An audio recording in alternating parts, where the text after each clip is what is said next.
Thank you. Beautiful day. He said Las Vegas was actually not too much warmer. He said it Oh, was yeah. cold. And I'm like, what, Vegas cold? Hey, you get better views here, I'm just saying. True, true. There's beautiful mountains and water. Oh yeah, that lake is the best to like ski. I'm just kidding. Are you? Just You know, there are certain things you get to appreciate, right? You know, sometimes you live in certain places like, man, you know, I wish I lived in Florida by the water. And then first hurricane comes in, you know, I wish I was not here right now. So, Right.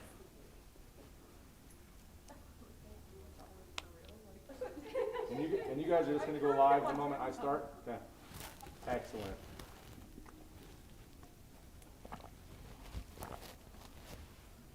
I've got my PC here too. What?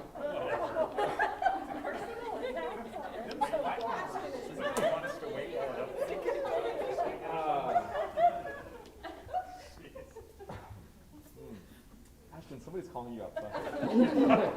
They need you out there.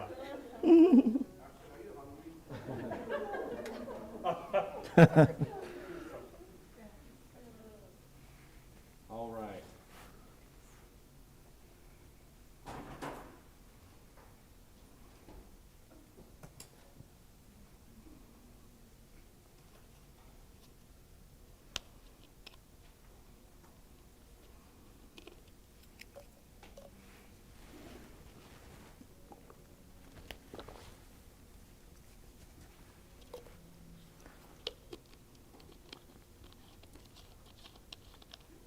you know, one time I was doing a presentation at a case conference, and, you know, so I'd embedded a video, and I was supposed to show this video that was going to make my point.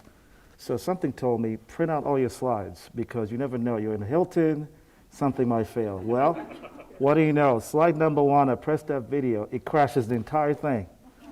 And so, you know, I only had 30 minutes to present, so I just had to go with my notes, and actually got quite a bit of, you know, my ratings were much better than most folks. Maybe people felt bad for me that I was, you know, that had happened, but I learned the hard way. Never have a video presentation unless you've run it through a few times to know how that system works, especially when you have you know, 20 different sessions going on at the same time. So it was just interesting.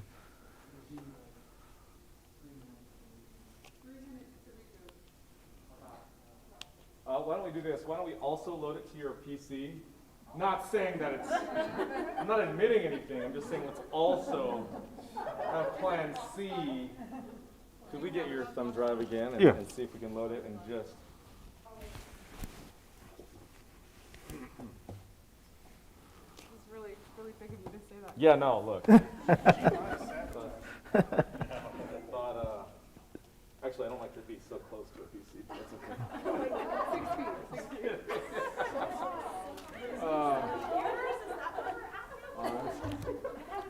There's no mask on my laptop. Yeah, I think. All right.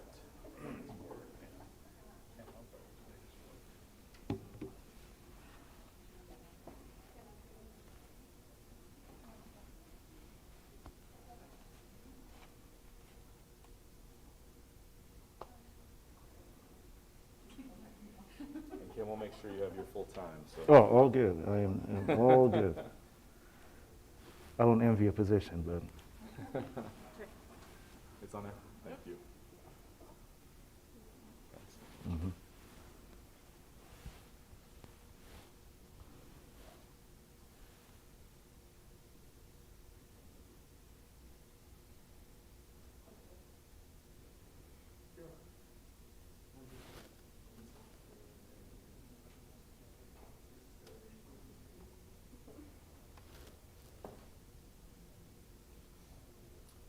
You know, in terms of the rest of campus chiming in on the live streaming and wondering, like, am I on the right link? And is this, let's go ahead and get going.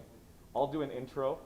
I'll try to buy us some time, especially explaining the Q&A and some of that. And then Kim, I'll bring you up at that point. And Kay Cow is going to work some magic. in the next few minutes here. So.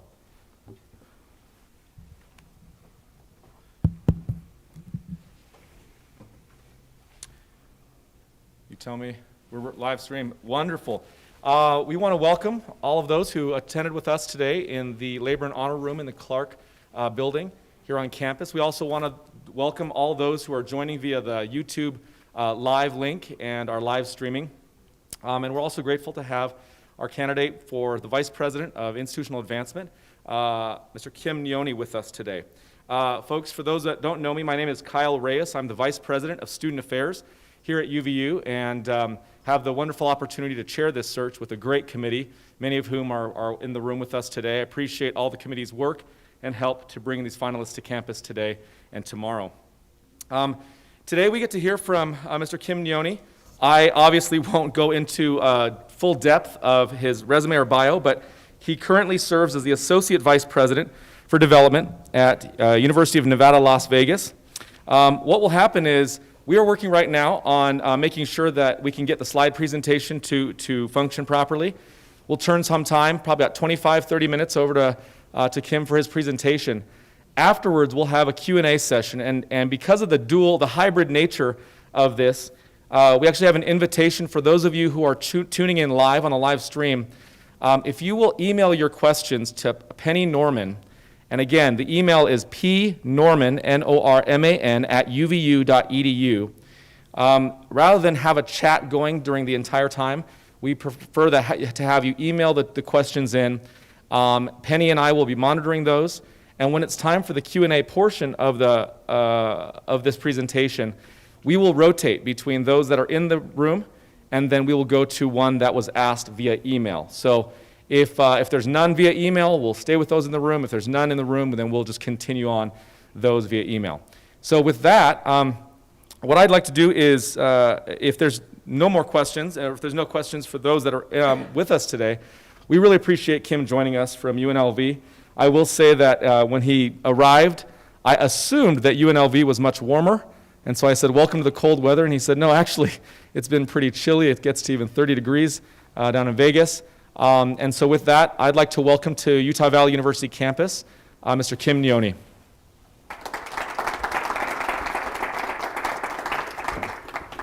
Thank you so much. Thank you for having me here. It's an honor and a privilege to be with you here today on your campus. I'm very appreciative of the opportunity to talk to you about my vision for philanthropy here and why I believe in the work that we do. Especially great to be here in such a sunny day, beautiful day, in front of all of you. So I thought I would start my presentation with talking about my vision for philanthropy and what I think what we do is so important. We're in an interesting time. I was driving yesterday, and it's been 14 years since the last time I drove down this highway. And it was so apparent going south of the airport how, wow, this place has changed. I mean, so much growth with the tech sector and other industries, medical, what have you, that are congregating around here, which speaks volumes to the critical role that this institution plays. This is one of the fastest growing areas of our nation, with one of the youngest populations, with a great demand for higher education. Not many states can say that. Many states will tell you, well, we're struggling to keep up with our enrollment and to get us where we need to. So that was very energizing for me to see the future and the possibility of what we can do here through philanthropy. As we know, in the world that we're in, when it comes to delivering services to our students, we're constrained by resources. And one of the greatest areas that we have to capitalize on is philanthropy. This is a very generous state with folks that really care deeply about the community. One of the critical aspects of the work that we do is precisely that, to ensure that we are focused on delivering results. That means we're graduating students who are taking on responsibilities and building the community and the global community as a whole. And also that we are training students in the kind of education that prepares them for the future jobs of this world. I mean, as we know, artificial intelligence and other forms of developments are going to really revolutionize what we do. And so philanthropy becomes an absolutely critical part of getting the work that we do, to ensure our institutions are viable. So one of the things in my first slide, I always talk about my perspective on institutional advancement is based on the theory that I think is a theory, but it works for me, that we have to be future focused and mission driven. We got to think about what's our mission and how does that mission manifest itself in the long run? What are we doing to help our institution get there? And if we do that, we're going to be very successful. So I'll just go ahead. I know my presentation. So a little bit about me. I'm slightly over 15 years of experience working in university advancement. I started my career at the University of California, Berkeley, and wandered my way around the country as I try to gain more experience to be in a position I'm in today. That career led me to the Midwest, and then I got back to the West Coast. I missed the mountains and things like that, so I ended up in Las Vegas. And during the course of my career, I've had the opportunity to work in 4 different capital campaigns that range from $400 million when I was at Utah State to $1.5 billion when I was at the University of Missouri. Now, those are big numbers, and somebody would think, well, wow, that's, how does that compare to everything else? And I say, well, it's all relative. It's all about the impact. We were working on ideas that warranted a $1 billion campaign. That's why we get to, we got to where we got. And it was at every level, whether you're doing a $50 million campaign or $100 million campaign, the impact is absolutely critical. So during my career, I've had a chance to work with almost every aspect of institutional advancement.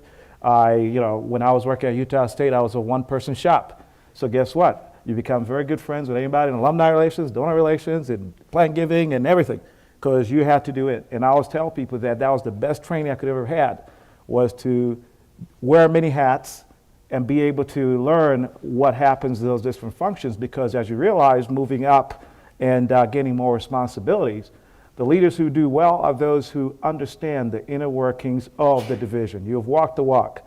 So you understand what it takes to process that gift. And you understand that you're running a giving day and you get 10,000 new gifts that don't expect to get a report in by the end of the day when you have 2 people processing those gifts. So things like that may seem mundane to somebody who's not been part of that are things that you gain over time. So as I mentioned, I'm focused on the future. And I'm a proud alum of the University of Nebraska, Lincoln, Nebraska. I got my 2 degrees there. And Lincoln is sort of my home away from home. I was born in Tanzania, East Africa, and migrated to Lincoln, Nebraska. So every time I tell somebody I'm from Tanzania by the way of Lincoln, Nebraska, they had to scratch their head and say, what? Like how? If you said Florida, I'll say, or if you say, New York, I'll understand. But, Nebraska, out of all places. But that's a story for a different day. So when I talk about my mission, okay, I'm a person who believes in having a mission statement for myself. I talk about unshackled greatness as my mission. What do I mean by that? I believe in each and every one of us, within our teams, we have the ability to excel in whatever area of responsibility that we have. Oftentimes, the challenge is you don't have the leadership or the system in place to free all those obstacles that stop you from being successful. Whether it's the bureaucracy, whether it's to this, you name it, work at a university, those things exist. So I see my role as a leader in advancement is to remove all those obstacles that prevent you from being successful at an individual level, at a unit level, to ensure that you are able to, to meet your responsibilities as set forth by the institution. So in terms of my core values, I have a few. I believe in being mission-driven, showing integrity, being authentic, connecting with others, helping others, and being fair. Those are my personal core values that drive everything that I do as an individual, personally, and also professionally. So when I think of my philosophy in philanthropy and what we do, there are 3 guiding principles that I believe inform my decision making. Number 1, as an institution, we have to be mission-driven. Number 2, we have to be donor-centric. Number 3, we have to be outcome-focused. Now, every time I say outcome-focused, automatically you think numbers, money, because we're here for that. But what I'll say is that when you're working in donor relations, for instance, I'll pick on you guys, and you're stewarding our donors the right way, and we can measure that. That's an outcome. When you're in alumni engagement, you have people that are very happy about us and they want to be part of us. That's measurable.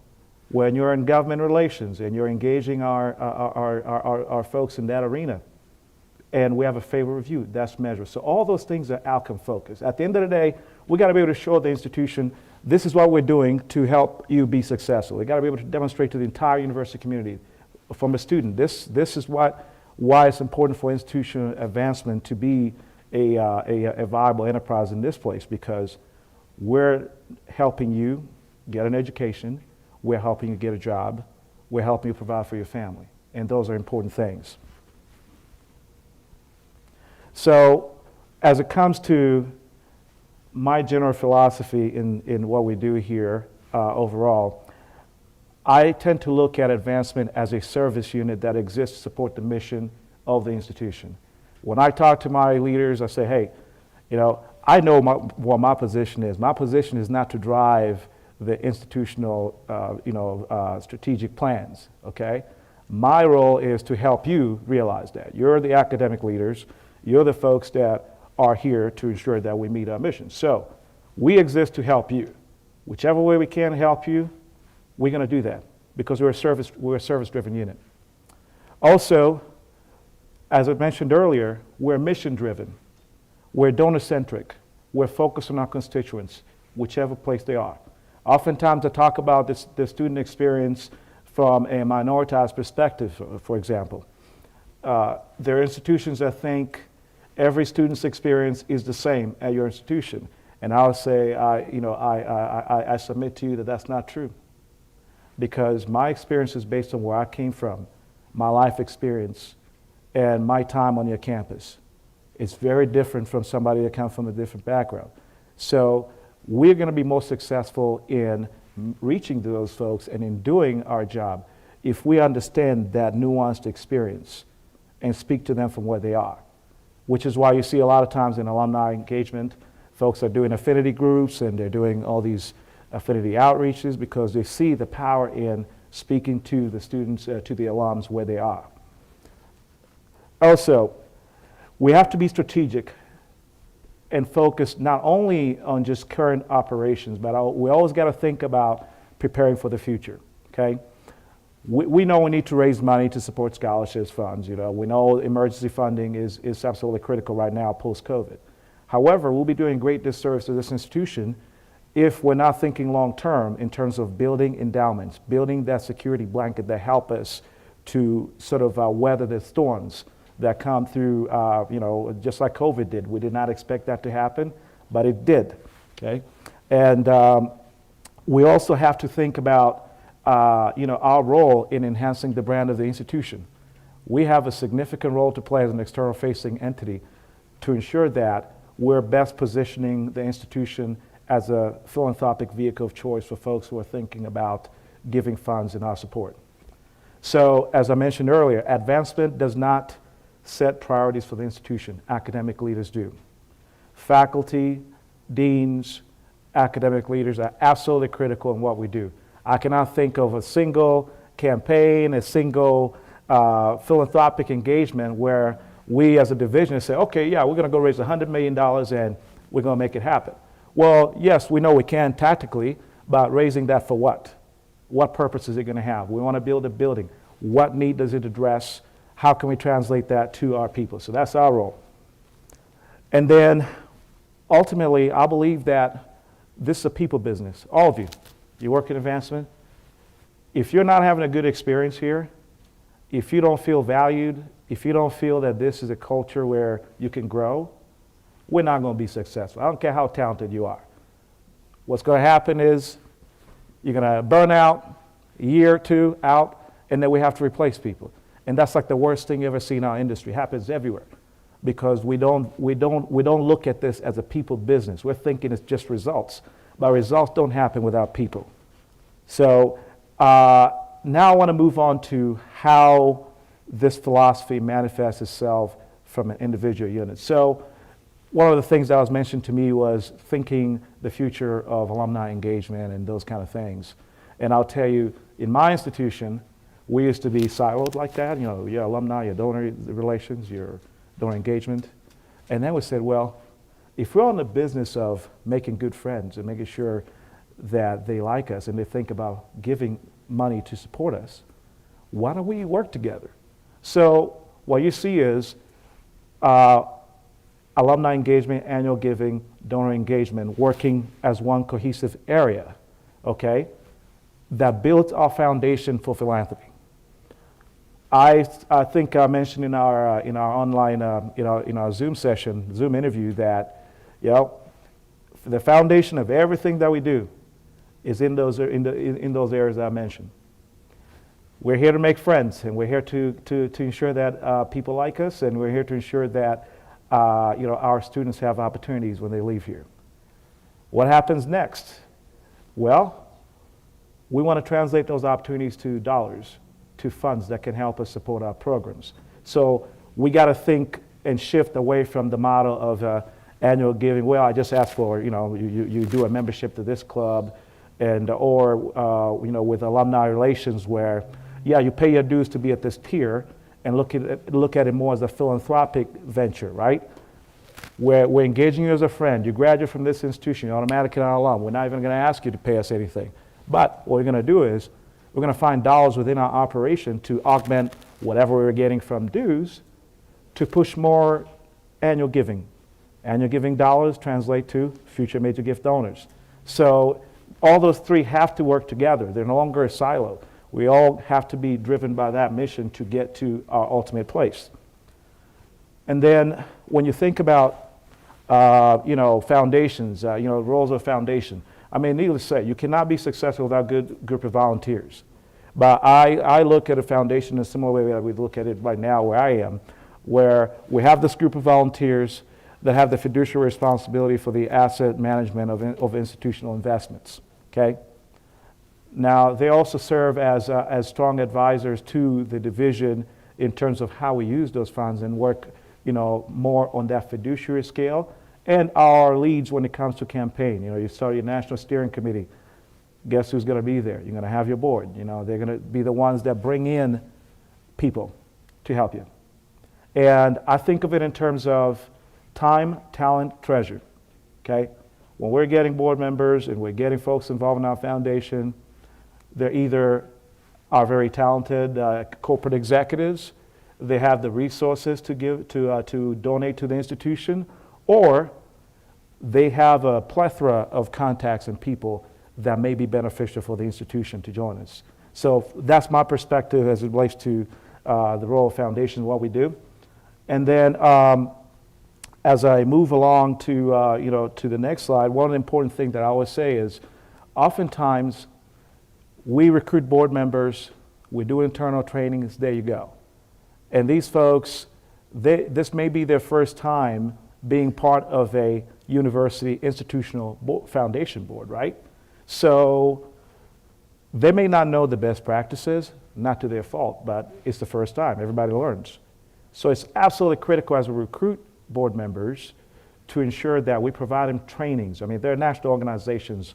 I can think of Association of Governing Board that has sessions year-round for new board members and officers of the foundation, because I think all of us need to be cognizant of the new ideas, policies, and the way things are done across the country in our field. So let me move on to comprehensive campaigns.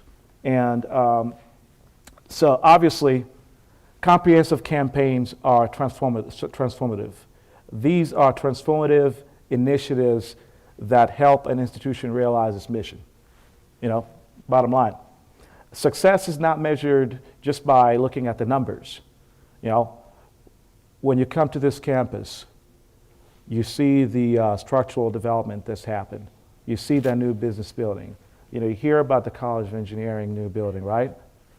When those things happen, they last for a lifetime. I don't know about your campus, but my campus, when we build something, we're planning at least 50 years of being there. So think about how many kids are impacted by that. Or if we start new programs, right? We start new bachelor's program, master's program, what have, associate's program. Those are going to impact our vision for many, many moons and position us for the next successful campaign.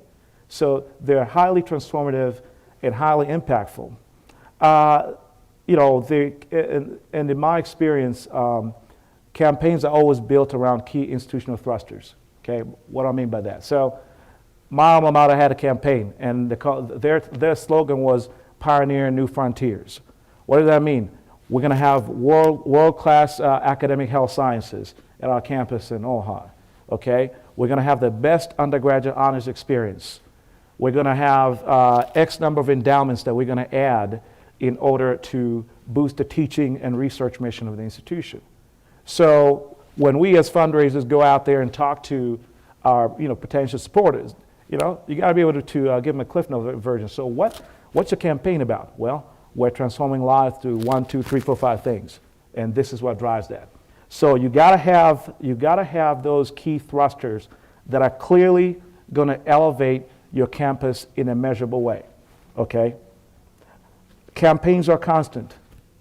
Anytime somebody says, "Oh yeah, the campaign ended last year," I said, "No, it didn't." I mean, because guess what? We may start again in 3 years, and we're gonna count back to that last campaign. So you're always building for the future. If you're not, you're doing a great disservice to your institution. When we launch these things, we have to be intentional. Okay, we have to clearly articulate why we're doing those things, and also we have to think about achievable goals. Okay. Realistic, what I call aspirational but achievable. Aspirational but realistic. What do I mean by that? So, one time somebody was talking to me about a campaign and said, "Well, we want to do half a billion dollars." I said, "Well, where are the $500 million idea that you have to drive this? You don't."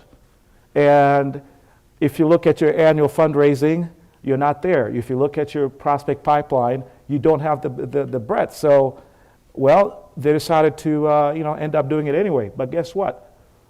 We had a lot of burnout because now we're desperately working to try to find every gift you could find possible because somebody just went publicly and said we're going to do $500 million.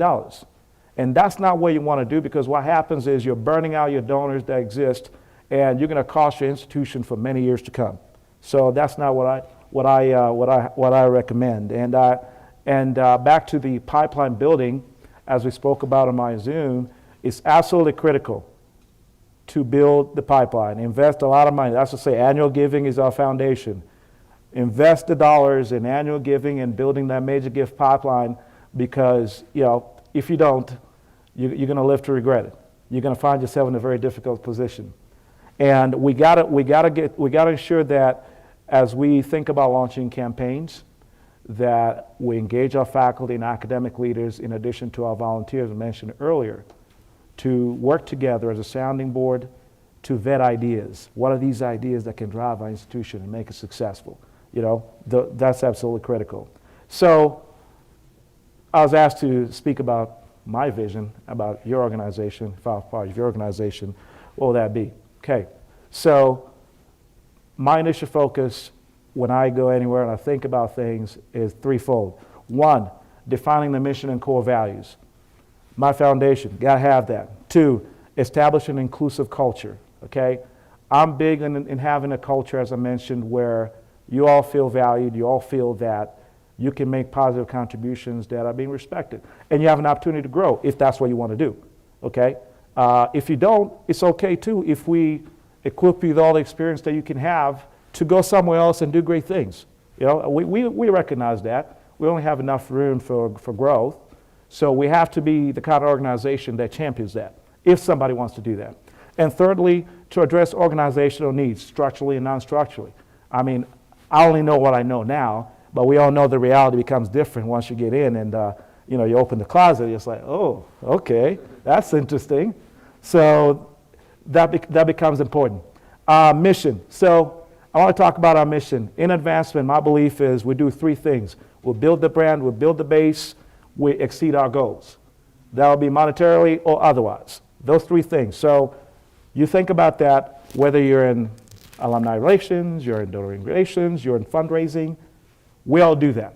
So how do you define that within your space?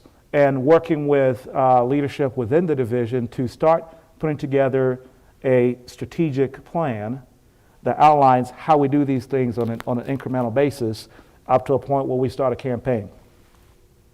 So I believe as we move forward as a division in all the things that we will do, we would embody the following things: belief in the power of philanthropy to transform lives and shape futures, belief in an environment that is inclusive for all team members of all backgrounds, where everyone is empowered to make meaningful contributions, accountability to raising transformative gifts and authentically engaging our constituents, belief in building meaningful relationships with donors as being more important than simply securing a gift. I can't stress enough, that's my vision. I think when you are able to match the needs of the donors or the passion of the donor with the institutional priorities, we make magic happen.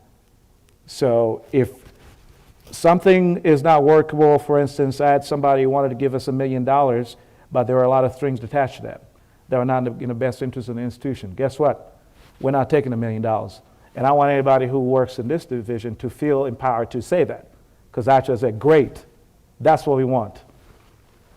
Value of teamwork and collaboration in achieving our goals, understanding that we're a team, okay? We're a team of mission-driven professionals who care about the mission of this institution. Transparency in all that we do, that's key. Belief that as a division, we're stewards of this institution, every one of us, regardless of your role. Understanding that we're accountable to each other, we're accountable to this university, to our students and faculty, to do our job to help them be successful. And we always act ethically, okay? We always, there's no question about it. We represent this institution. We have to, in everything that we do in all our dealings, represent this institution. So with that, I am happy to answer any questions, and a big go Wolverines, right?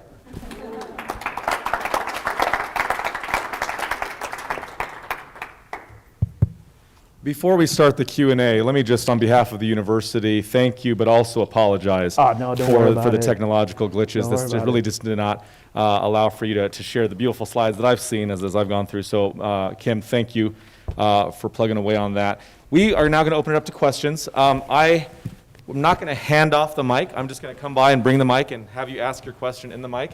And then also, Penny has some questions. We're going to rotate between the questions that have been submitted to those that are on the live stream. Once again, if you want to email your question to pnorman, P-N-O-R-M-A-N @uvu.edu.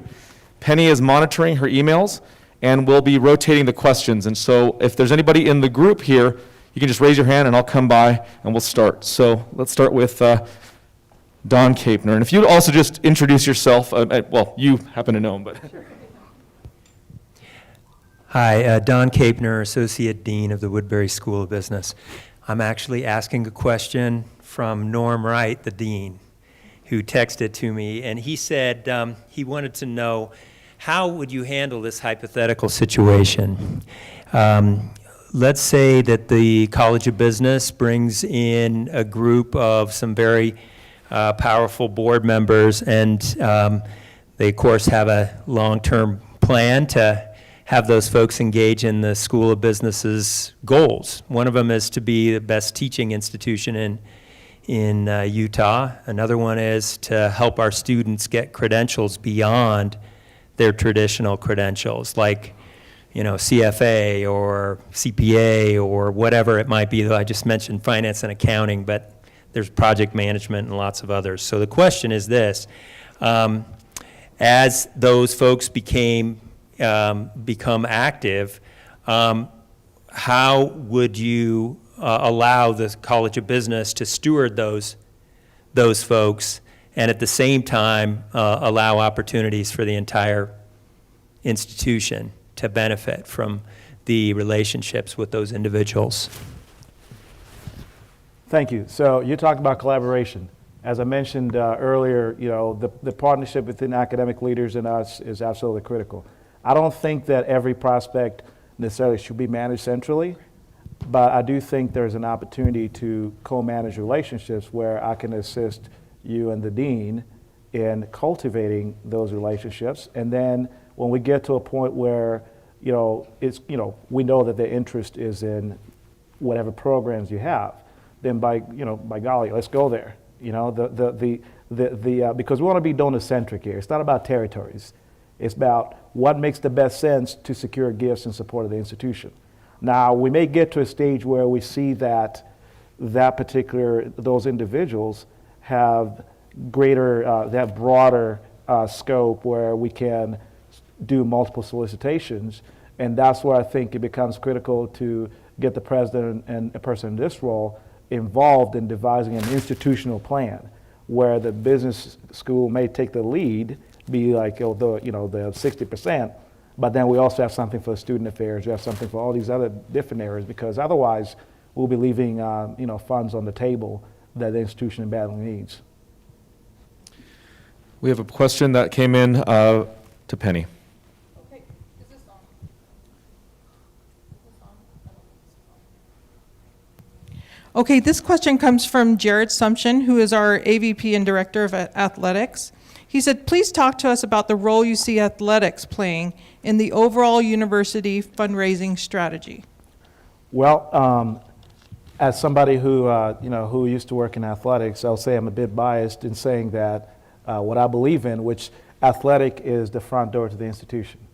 I can tell you at my current institution, there are many over 60% of our supporters, of our donors, are non-alums. And a good number of them are donors because we used to have a really amazing basketball program in the 80s and 90s that got people's attention, and we have an amazing hospitality college that for obvious reasons where we are brings people in. So athletics is critical because it's the one language that everybody speaks, regardless of whether you're in science, you're in this.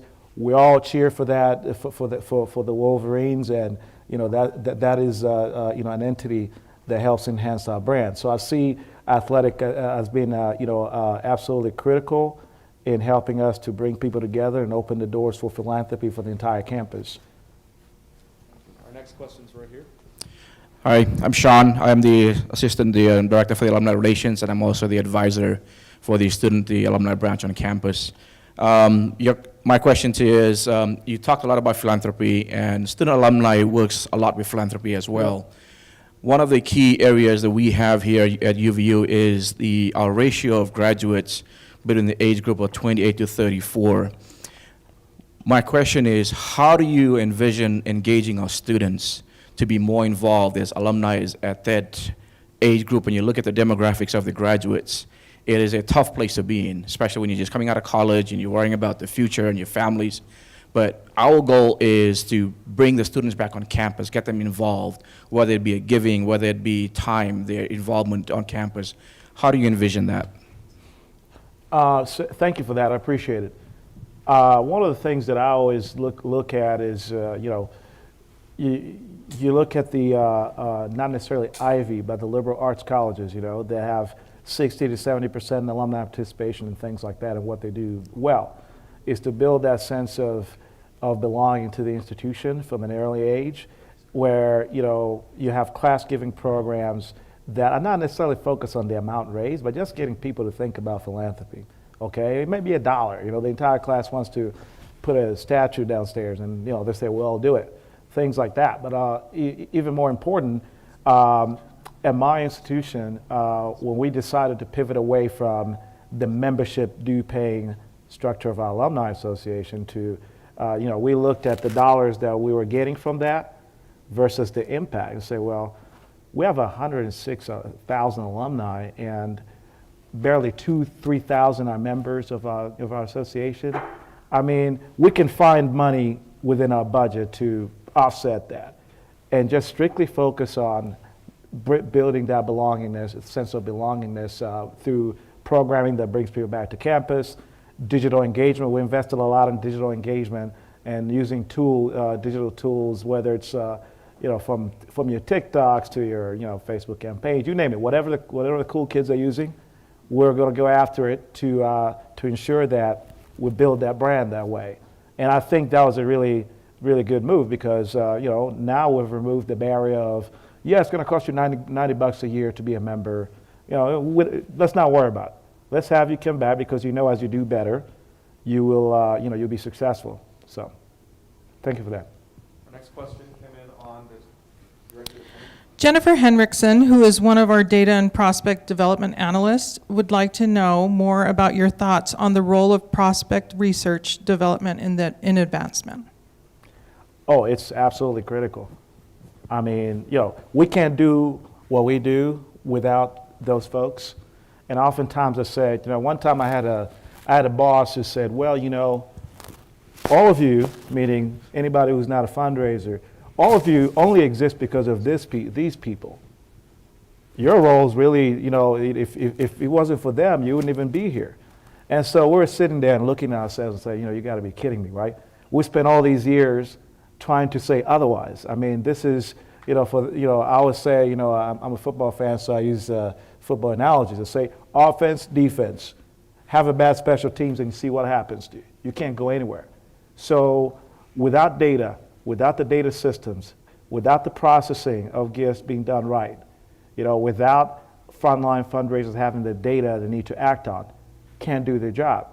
And I'll tell you right now, with us being remote, one of the most difficult things is that you realize when you need that profile, you need this piece of information. Well, somebody's working remotely from home and they don't have as much bandwidth as they were when in the office. So until they could go to the office, things are delayed and you're not getting what you need. And so I see prospect research, prospect management, I would say, development services as absolutely critical part of what we do. And also the systems that we use are critical. I know what you use, we use the same thing, and I have, I'm not going to say that publicly, but I have my observations, let's put it that way. And my thinking there is we have to have the right tools that make the job of all of us easier than not. So, thank you. I apologize for hitting you twice with 2 data questions. All good. I just wanted to go a little bit further and add on to what Jennifer said. You mentioned the donor pipeline, which we relate to the stage aging report. You mentioned that you realized how much time it takes to process a lot of gifts and get them into the system. And I noticed that you mentioned in your resume or your CV that you restructured prospect development where you were at one time and did some other things with the system you were on. So with all of that said, could you go into a little bit more about your philosophy with data management and the systems that surround that? Yeah, so we had a scenario where there's only one person with access to all the coding to the system. So, from a data management issues, obviously that's not optimal, right? That person leaves, we can't do anything. On the prospect research side of things, did not have access to make any changes in our database. Okay, there's another issue, and then also we did not have enough prospect researchers for a long time. We had one person, and then we had 2, and then 1, and then everybody who come in to work with our system would add their own definitions. Okay. So in the end, you try to pull a report. I'll give you an example. So I try to pull a report with my portfolio. And let's say we had 3 different kinds of managers, primary, secondary, associate 1, 2, 3, 4. So you pull that thing and it's a mess. I mean, they say, well, why do we need all these managers? Okay. Just because somebody sees there's the definition, well, if somebody is high net worth and you met with them, then they can be added to your portfolio. Okay, that's not helping anybody.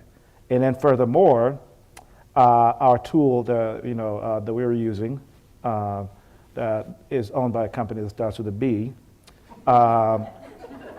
had some challenges. Let's just put it mildly. And so you have your frontline development staff frustrated because they have to go to another system to get information, and we don't have the right dashboards and all sorts of things. So they decide not to use it. So then they'll just do shadow databases on Excel spreadsheets. And so I don't need to tell you why that is a problem, okay? So as we're looking at all these things, say, okay, this is not workable, and we need to fix it. And so the first fix was we needed to have somebody in prospect research management that actually had experience in the field. Good start. Then we needed people to support them as analysts, because you can't have one analyst with like 10 different colleges. That's just not going to work. So we try to bring the right leader in, and then we asked her to build the team around her based on what we could afford at the time. And so that worked on that side. And now on this side of the processing, we needed to add staffing, and we also needed to clean up all of our definitions and what goes here, what goes there. So you'll have a university president called, Dr. Taminez, and next she's called the first name. Next is Taminez PhD, and so it's all over the place. So you say, well, okay, why? Let's sit down and look at all our policies as they relate to that. And also in terms of credit, I go and I speak to you, and I solicit a gift from you. You say yes. We have a proposal that's open. Typically, everywhere I've worked, you would go in and enter a proposal in the system. It'll be assigned to you. As soon as we get that MOU back signed, we close that. Because for me, as a manager, I'm not just interested in the dollars that are coming in. I'm interested in the proposals that were closed. Because it could be a 10-year agreement. So what, we're going to say that we only got $1 million? No, we closed $10 million that month. We're going to reconcile it later. So from a development management perspective, I want to see the actual dollars, and I want to see the productivity based on the solicitation. But that was a policy that was instituted at our institution that was really not workable when you're trying to look at productivity per development officer. So that was another thing that we were addressing, and it's ongoing. We have time for maybe one more question coming in to Penny.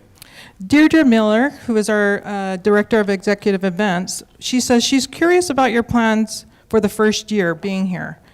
You mentioned your goals, but she would love a few specifics. Maybe your top 5 goals for the first year from what you know of UVU?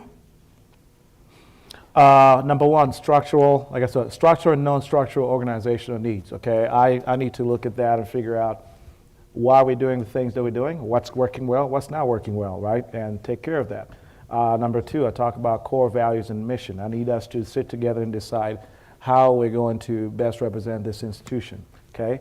Number 3, looking at staffing needs, if any. We got to figure out where do we need to add people and why. Okay. Number 4, looking at from a marketing communication, what we're doing to brand the institution from a philanthropic perspective. What kind of strategies are we pursuing to reach to our constituents? Okay. And number 5, I would like to have a strategic plan. I want to know exactly, and this is not me. I mean, it's ours. Okay. We sit together and we're going to talk about from each of one of the units that we have currently assigned to us. Our overall goals I talk about. We'll build the band, we'll build the brace, we exceed our goals. So what does that look like year 1 through year 5? Because I have a feeling within that time frame somebody's going to want to start a campaign of some kind. I'm just saying. So given that, we got to have a roadmap. And it's not about, we failed, or any of that. It's not about finding that. It's about defining what we're doing year 1, year 2, year 3, year 4, year 5. And then measuring at the end of each year, how we're progressing. That way, again, we can show the institution that we're best serving its needs. So. Now, before we give you a round of applause of appreciation, because I don't want those that are on live streaming to miss this data point, the way you submit your feedback on all our finalists is to email your feedback directly to Penny at pnorman@uvu.edu. Penny will be compiling all feedback until Friday, the 22nd. That's this Friday at 5 p.m., after which she will hand that to the president. We are not editing or filtering. We are giving your feedback directly to President Taminez, and she wants your feedback. She has committed to read all of your feedback. And so now, having said that, and again, now that you have the instructions to email Penny your feedback, please join me in thanking Mr. Kim Nyoni. Thank you. Thank you. Thank you, everybody. Thank you, cyberspace. It's been an honor and privilege to be here today and to share with you a few ideas on how I think I may be of service to you all. I appreciate the opportunity, and I appreciate the sunshine in Utah. So thank you very much. Thanks so much. And we're done with this session. Thanks.